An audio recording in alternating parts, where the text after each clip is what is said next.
Estamos de volta com o programa Escolhe, Pois, a Vida. E por falar em escolher a vida, hoje estamos trabalhando a questão do Outubro Rosa. Já conversamos com a fisioterapeuta Nadiane Lourenço sobre o papel da fisioterapia no tratamento de câncer de mama. E agora nós vamos conversar com a psicóloga Emanuele Moraes. Vai conversar com a gente aqui sobre o papel, a atuação da psicologia no tratamento de câncer de mama, né? Então é uma equipe que trabalha junto e aqui no programa Escolhe Pois a Vida você está descobrindo, sabendo qual é a participação de cada um para que possa ajudar o paciente a chegar na cura. Não é isso, Emanuele? Exatamente. Então, boa tarde, seja muito bem-vindo aqui ao nosso programa. Boa tarde. Desde já eu gostaria de agradecer, né, o convite. É uma imensa satisfação poder compartilhar com vocês, né, um assunto tão importante na atualidade, né, neste mês de outubro. Desejo boa tarde aos nossos queridos ouvintes, né, neste momento. E eu espero que seja um momento assim de muita informação, muita psicoeducação, né, para você que está aí nos escutando. Deixa eu me apresentar um pouco, né? Eu me chamo Emanuele Moraes, eu sou psicóloga. Atualmente eu trabalho com psicologia clínica, né? E também trabalho junto com o projeto Faces, pela paróquia São Pedro e São Paulo. Inclusive, a Nadiane é minha colega de trabalho também, né? Lá. E é isso. Estamos aqui e vamos compartilhar um pouco sobre esse tema. E já é muito trabalho, é muita ação aí para ajudar as pessoas, né, Manuel? Exatamente. É muita coisa, mas ainda bem que tem vocês, sabia? Né? Porque a pessoa, se não tivesse essa equipe, né? Esses profissionais, né, trabalhando para orientar, para ensinar, levar informação e, em último caso, tá lá junto, né? Exatamente. No dia a dia. Exatamente. Os profissionais da área da saúde, né? Eu sempre costumo dizer que nós temos, assim, digamos que uma grande responsabilidade, né? Mas também nós temos aquele olhar humanizado, né? Devemos ter esse olhar humanizado em relação ao nosso paciente, em relação à pessoa, né? Que está lá, esse cuidado, né? Com o outro, com aquele que está à nossa frente, né? Que está ali para receber esses cuidados de saúde. Então, assim, eu gosto muito, né? É uma área que eu me realizo bastante dentro da área da saúde. Agradeço muito a Deus, né? A oportunidade, né? Que Ele me deu, a vocação que Ele me deu em poder ser uma profissional da área da saúde, né? Ser psicóloga. Mas desde já eu saúdo também os outros ouvintes profissionais que estão nesse momento nos escutando e também são da área da saúde, né? Aqui vai o meu grande abraço, né? E é isso, estamos todos juntos para melhor atender as pessoas. E aí, Manuel, diz uma coisa. Em relação ao Outubro Rosa, você acha que essas campanhas, né? Essas campanhas em geral que nós temos, elas realmente ajudam na questão de levar informação para as pessoas, ajudar as pessoas a fazerem uma detecção precoce, né, da doença? Tem resultado a fazer esse tipo de campanha? Olha, Estevam, eu acredito que sim, né? Tendo em vista que, como você falou, né, essas campanhas, Outubro Rosa, né, eu vou puxar um pouco para o Outubro Rosa, já que é o nosso tema de hoje, elas têm exatamente esse objetivo, né, da prevenção e do diagnóstico precoce, como a Nadiane também falou anteriormente. E aí, tendo em vista que se você descobrir esse problema com antecedência, né, tendo esse diagnóstico precoce, você tem uma possibilidade maior do tratamento, para que esse tratamento ele leve à sua cura. Então, é exatamente isso, né? Essa parte da informatização também é muito importante, né? Não simplesmente levar a campanha, mas levar a psicoeducação para aqueles, né? Levar exatamente essa prevenção e a psicoeducação para as pessoas, para que elas possam se conscientizar, para que elas possam ficar informadas e assim se prevenir, né? Buscar o mais rápido possível o diagnóstico ou até mesmo, né? Tomar cuidados, né? Para que não chegue a ter futuramente um problema de saúde, um câncer ou qualquer outro problema de saúde. Então a campanha é fundamental, né? Exatamente. Que possa alertar as pessoas, né, para auxiliar aí na questão do combate, porque evita, né? Ou assim, evita um problema maior. Exatamente. Um problema maior. É que assim, o problema você pode até ter, né? Mas se você detectar assim, tem a campanha, você nunca imaginou, não faço autoexame, não vejo porquê, na minha família não tem problema, então eu também não vou ter câncer. Não é bem assim, né? Isso. Não é bem assim. Exatamente. Então, agora está dizendo, até falando com a Nadia, é se toque, né? Se toque. Né? Então, assim, agora nós tínhamos falado sobre os aspectos da fisioterapia, né, com a Nadiane. Agora com você nós vamos falar, obviamente, sobre a questão da psicologia, né? Como é que ela atua no combate, também no combate ao câncer de mama, né? Prevenção e no decorrer, né, nas fases do tratamento do câncer de mama, né? Então, mas assim, quais seriam os principais aspectos psicológicos assim em relação ao diagnóstico do câncer de mama, né? Porque é uma coisa que ninguém quer ter. A primeira coisa que você imagina é assim, poxa, eu recebi o diagnóstico de câncer de mama, pronto, entrei em desespero. Então, como é que funciona mais ou menos essa questão, assim, como é que a psicologia ajuda, Emanuele? É importante, né, a gente sempre frisar a questão da singularidade de cada pessoa. Lógico que nós podemos citar alguns fatores, alguns comportamentos, né? Mas cada pessoa, ela vive uma doença, um diagnóstico de maneira singular, de maneira única. Isso tem a ver com os aspectos de vida dessa pessoa, da família onde ela está inserida, né? Se na família dela já teve outros casos, se não teve, entende? Então, assim, é importante eu falar, mas sempre lembrando, né, que existe a singularidade de cada um, né? Mas, no geral, o diagnóstico, ele é vivido tanto pelo paciente como pelos familiares, né? Com aquela angústia, a tristeza, aquele sentimento de inquietação, a ansiedade, o medo e também tem a questão do luto. E aí eu vou explicar um pouco, né? Por que o luto? Porque hoje, o câncer, no caso de mama ou o câncer em geral, né? Quando você recebe o diagnóstico de câncer, ele está muito relacionado ao fato do estigma social de morte. Então, assim, é como se para você já fosse... Você recebe, algumas pessoas recebem e elas já levam o estigma de que eu vou morrer, ou então a possibilidade de cura. A pessoa sempre enxerga o pior, né? Nunca tem, assim, é raro vir assim a questão da esperança e tal. E aí tem tudo isso, né? Todos esses fatores. Então, no geral, é exatamente isso. As questões de ansiedade, de medo, de luto, né? E esse é um processo bem delicado, né? O luto pelo qual essa mulher vai passar, né, em relação ao câncer de mama, e o momento que ela tem a possibilidade também de entrar em contato com todos esses conteúdos internos, com todos esses sentimentos, e também se chocar com a nova realidade dela. Aí vem aqueles pensamentos futuros, né, onde a gente vai trabalhar, mas essa mulher, levando em consideração, ela já é mãe? Se ela não for, né, levando em consideração que a mama, ela tem também a questão da feminilidade, mas de uma certa forma tem a questão da maternidade, né? Da amamentação. Se essa mulher não tiver filhos, como é que ela vai lidar com isso? Então, assim, ela fica exatamente tentando se chocar com essa realidade e vendo também o futuro.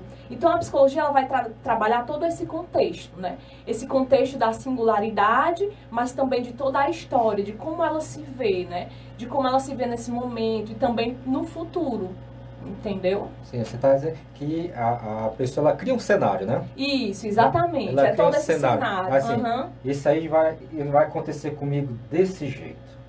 Né? Exatamente. Receber esse diagnóstico, às vezes nem recebe diagnóstico, né? Antes às mesmo. Vezes fez o autoexame aqui, aí, opa, tem uma coisa esquisita, pronto, aí já começa a imaginar um universo de possibilidades, né? Que nunca são boas, na maioria das vezes nunca são boas, né? Então ela cria uma história que às vezes pode nem ser essa história, né?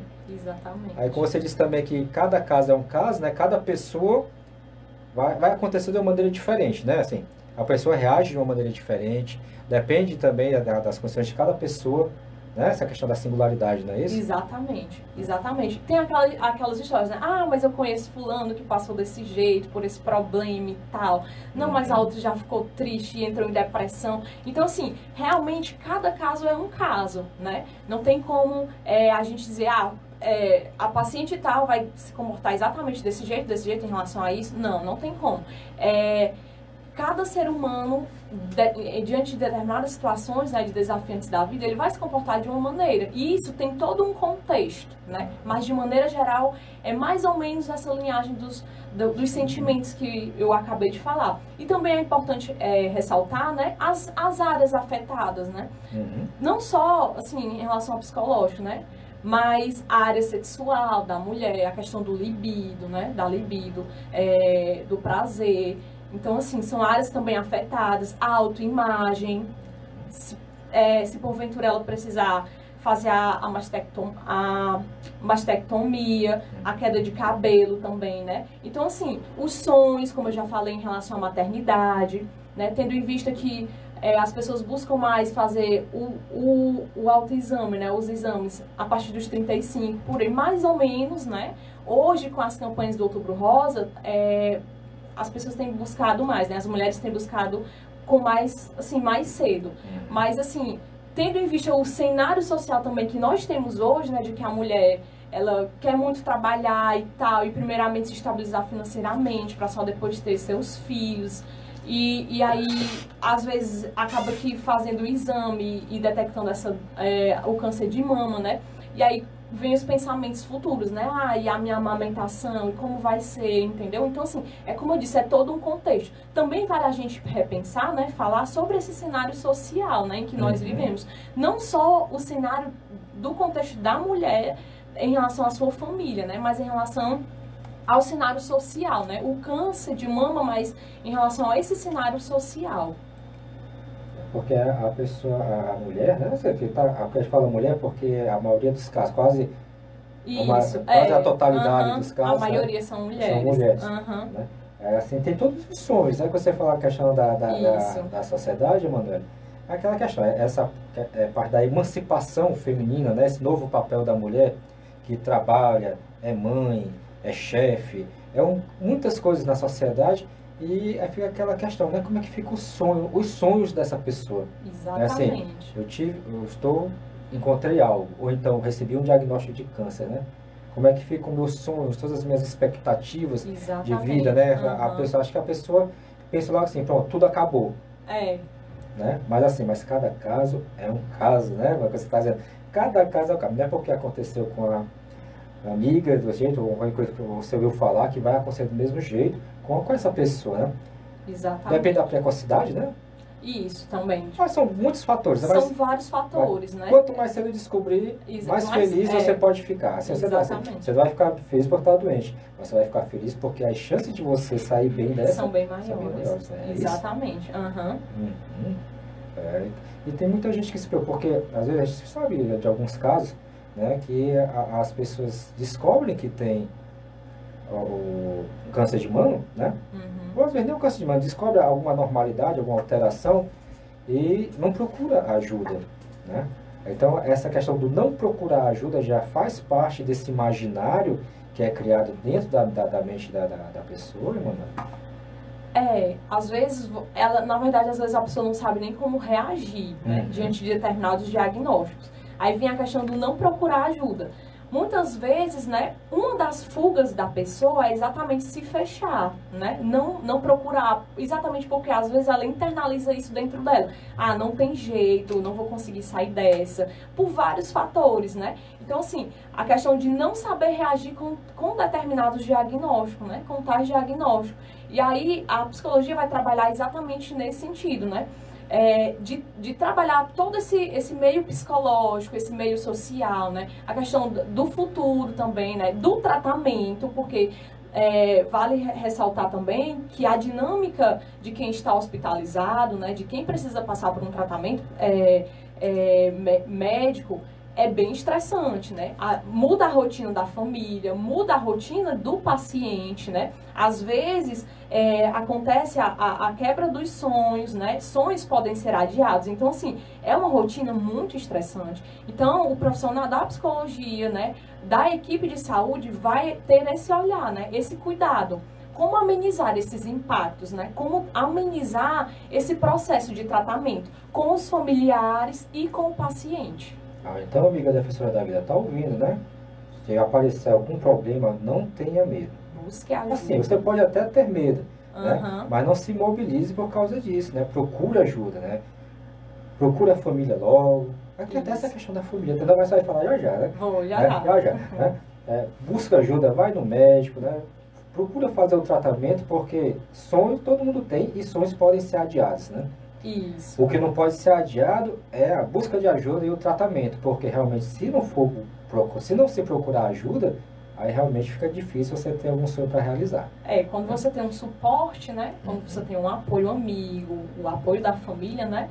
É muito importante. Aí eu falo também para os familiares, né? Se você, por acaso, né, é o familiar de uma pessoa que recebeu esse diagnóstico, né, o diagnóstico de câncer de mama, né? Você precisa entrar em ação, né? Você precisa... e já nós vamos falar como a família, como os amigos, eles podem ajudar, né, nesse processo, eles podem contribuir nesse processo. Mas desde já saibam que vocês são peças fundamentais, né? Durante esse processo, durante esse tratamento. Eu fiz até uma brincadeira no programa passado, né, que era assim, amigo defensor da vida, você cuide da sua companheira porque o negócio é sério. Se ela não quer fazer o exame, você faz. Né? Aproveita ali a situação aí, porque aí você, né? Desculpa. Né? Tem que ajudar também, né, mano? Companheiro Isso. é parte fundamental também da recuperação e do tratamento de quem está doente, né? Exatamente. Então, essa questão da família, ela vai desde o diagnóstico, né? Desde a suspeita, né? Se você quiser falar logo, né? Pode falar dessa questão. Desde a suspeita, né? O atendimento familiar, assim também como o atendimento com o paciente, né? Geralmente da família parte da demanda, né? Assim, como se dá esse atendimento? É a pessoa que procura, eu tô falando esse atendimento psicológico, né? Sim. A pessoa que procura, depende do contexto, né? Às vezes, no hospital, né? Dentro da equipe, a equipe lá, né? A equipe multidisciplinar que está atuando, que está trabalhando naquele caso, né? Solicita o profissional da psicologia, né? Para acompanhar o paciente, a família, né? Mas às vezes a família, né? Também busca o atendimento psicológico na clínica, fora do contexto hospitalar, né? E aí é importante, por quê, né? Porque principalmente sempre quando você vê essa situação, sempre tem a gente chama o principal cuidador, né? E às vezes ele se preocupa tanto com aquele familiar seu, ele acaba também deixando de se cuidar. E aí nessa dinâmica de estresse, de tudo, acaba que pode acarretar também doenças, né? Problemas de saúde para esse cuidador. Então, assim, tentar buscar amenizar esse processo de estresse, né? Tentar buscar amenizar às vezes tem a culpa, tem o medo, será que o meu familiar vai ficar bom, minha esposa, né? Será que a minha mãe, enfim, esse grau, né? Não poderia ter feito alguma coisa. Isso, eu não poderia ter feito alguma coisa. Sempre passa isso, né? Às vezes pela cabeça do familiar, do amigo, né? Então, assim, a gente trabalha muito isso, exatamente para tentar, mas isso vem muito da situação do estresse, né? Também, como eu disse, a dinâmica de um adoecimento na família com um diagnóstico desse, né? É bem complicado, né? Muda realmente a estrutura familiar. É algo que assim, não afeta só o paciente, né? Aquele que está com exatamente. Câncer, mas afeta todo mundo que está ao redor dele. Exatamente. Então, assim, é muito importante esse acompanhamento com o familiar, né? Para que ele também saiba lidar com o adoecimento desse paciente, né? Porque muda muito, né? Assim, as alterações psicológicas do paciente, de quem está enfrentando a doença, né? Então, assim, como lidar, né, com esse processo, com esse tratamento e tal. E aí, a família e os amigos podem ajudar como, mais especificamente, né? Já que eu falei de tudo isso. Primeiramente, você precisa trabalhar a acolhida. Mas como assim? Hoje, no mundo de hoje, a gente sempre fica procurando respostas para dar e perguntas certas, né? Assim, o que é que eu digo, o que é que eu digo, Ixi, Fomico, né? Assim, deu uma fora. Isso não era para ter falado isso. O que eu falo, cheio né? de dedos. Exatamente, né? Ou então, às vezes, a pessoa até acaba brincando. Eu não lhe falei como era para você ter esse cuidado. Sendo que naquele momento, né? A pessoa não precisa, né? Ouvir isso. Lógico que naquele momento, na cabeça dela, já tá passando essa culpa, né? Poxa, realmente, se eu tivesse me cuidado, se eu tivesse feito, Isso né? aí é o herói da retrospectiva, né? Se você tivesse feito, mas aí tudo já tá acontecendo, pois não adianta, né? Isso. Aí você acaba que diminuindo ainda mais a autoestima, né, da pessoa, trazendo o sentimento de desesperança, né? Porque ali na cabeça dela, daquele paciente que recebeu esse diagnóstico, já está passando 1 milhão de coisas. Então, se você chegar aí, não lhe falei, ou então, eu conheço fulano que não foi bem, tudo terminou assim, então assim, muito cuidado, né, com as palavras, mais do que procurar perguntas prontas ou respostas prontas, né? É muito importante que você saiba trabalhar a acolhida, respeitar esse momento do outro, né? Quer chorar? Chore. Às vezes você só precisa estar ao lado. A pessoa, né, a paciente que recebe o diagnóstico de câncer de mama, ela só precisa saber que existe alguém ao lado dela, né? Que vai estar ali durante o tratamento. Então, assim, mais do que buscar palavras certas, né? Essa acolhida é muito importante, né? Para também aprender a lidar, né? Se a pessoa não quiser falar, a paciente, o seu familiar, tudo bem, né? Mostre só que você está ao lado. Respeite o momento de silêncio, né? Respeite também os momentos de alegria que podem haver durante o tratamento. Durante o tratamento, nós podemos começar a ter, né, os resultados, os resultados favoráveis, né, ao tratamento. Então, vai surgindo os momentos de alegria, né? Então, assim, respeite esses momentos também, né? Os de alegria, os de tristeza, né? Os de medo. Então, assim, é muito importante você trabalhar essa acolhida nesse sentido. Não só ficar buscando palavras e respostas, mas essa acolhida mesmo, eu acho que é o fundamental. E o poder do abraço, né? Conversando com uma amiga minha, que ela passou por isso, né? Estava terminando o tratamento, ela fala, eu adoro abraço. O negócio agora é abraço, né? Que a questão é a forma de demonstrar o carinho, demonstrar apoio, né? Exatamente. E até demonstrar que você também está, que é como você disse, às vezes você não precisa dizer nada, né? Apenas a presença, né, está ali já causa um efeito positivo muito grande, né? Exatamente. É isso mesmo, né? E sempre respeitando, assim, né? Sempre tendo em vista, poxa, mas é o momento da pessoa, né? É o momento em que ela está passando por isso. Então, assim, inclusive, Estevão, existem casos, né? Pesquisas comprovadas que o apoio, né? O apoio da família, o apoio dos amigos, né? Esse apoio, ele colabora, inclusive, né? Com a melhora desse paciente, a melhora no tratamento. Ele contribui, né? Com os resultados positivos desse tratamento, né? Então, assim, é como eu estou dizendo, você que é familiar, você que é amigo, conhece a pessoa que está passando por isso, saiba que você é uma peça fundamental, né? Durante esse processo de tratamento. O esposo, né? Os filhos também, são peças fundamentais durante todo esse processo de tratamento, né? Lógico, aprenda a trabalhar a acolhida, né? Porque senão acaba que virando um ambiente de vários estressores, ao invés de ser um ambiente que poderia colaborar, né? E se você se sentir na necessidade, se você perceber, não, realmente eu estou sobrecarregado, né? Isso acontece muito com o cuidador principal, como eu falei, né? Eu estou sobrecarregado, acho que a barra está pesada, né? Procure uma ajuda profissional, né? Procure um apoio psicológico, para que você também fale dos seus medos, né, em relação àquele seu familiar, para que você também trabalhe os seus medos, trabalhe os seus sentimentos de culpa. Todos né? sofrem, né? Isso, exatamente. A questão é pensamento positivo, né, Manoelis? Também. Pensamento positivo, né? Pensamento positivo e os comportamentos também. Comportamentos positivos. E os comportamentos que favorecem esse tratamento, né? Que favorecem esse processo de tratamento, né? No período da doença. Aí você falou essa questão do marido, né? Do esposo. Isso. Né? Mas como é que fica essa questão da relação do marido, né? Que tem a esposa diagnosticada com câncer de mama, né? Muitos permanecem juntos, assim, uma questão do abandono da mulher. Como é que funciona essa... Existem casos em que realmente há o abandono, né? O companheiro, ele acaba abandonando a mulher nesse período, exatamente por conta de vários fatores. Também a questão como eu falei, a libido, né? Um diagnóstico de câncer de mama, ele não afeta só os sonhos futuros, ele afeta a vida sexual do casal.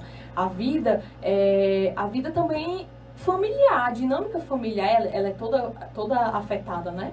Então, assim, muitas vezes o companheiro, ele acaba abandonando. Às vezes por não saber lidar, né? A carga emocional é muito forte, e aí ele não consegue lidar e acaba abandonando, né? Aí também é outro processo de trabalho psicológico que deve ser feito, né? Com esse companheiro dessa paciente. E também por outros fatores, né? Por vários fatores. Então, assim, é interessante você, né? O esposo, né? O companheiro, que você tenha a sensibilidade de perceber que esse momento é um momento de muitas vezes de fragilidade da mulher, né? Embora ela transpareça uma fortaleza. Tem mulheres que são uma fortaleza, né? Que passam, tem uma resiliência, assim, fantástica, sabe? Durante todo esse processo, diante de vários fatores da vida, né? Mas aí, como eu lhe disse, isso é uma questão de histórico, de uma vivência, né? Já. Então, assim... Mas voltando ao assunto, né, é importante que o companheiro tenha esse olhar de sensibilidade, né, de compreensão, no sentido de que ele é importante para esse processo de tratamento, né, o companheirismo dele, né, a ajuda dele vai auxiliar bastante, né, essa mulher, né, essa paciente diagnosticada com câncer de mama durante esse processo de tratamento. E também, às vezes, nós acabamos tirando... Voltando, né, um pouco, nós acabamos tirando ainda mais a autonomia da pessoa que é diagnosticada com câncer de mama. Como assim? Eu vou dar um exemplo, né? Às vezes, na verdade, a doença de uma maneira geral, né, quando é uma doença grave, ela tira um pouco da sua autonomia. Você fica dependente das pessoas, você precisa da pessoa para levar para o hospital, para trazer, para cozinhar para você. Enfim, são todos os cuidados, né? Precisa de alguém que esteja com você no hospital, às vezes para lhe dar banho, às vezes para tudo isso, né? Então, assim, por si só, você já acaba perdendo um pouco da autonomia, né?